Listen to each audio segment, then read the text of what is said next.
Hey guys, for today's video, I'm gonna be teaching you how to delete your Netflix search history. With this tutorial, you're gonna be able to delete it or research it. So let's get started. As you can see, I'm already on the Netflix website. You can do it on the app too because it actually only works on the app. I'm just gonna walk you through how to do it. So if you go ahead and search on something, it's not actually gonna save your search history. It's just gonna show your recommended.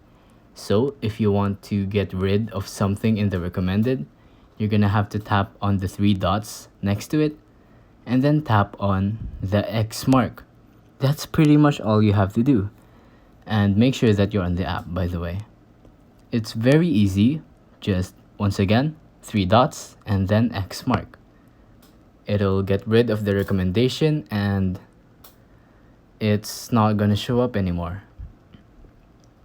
It's simple as that. If you think this video was helpful, please consider liking, subscribing, and hitting the notification bell.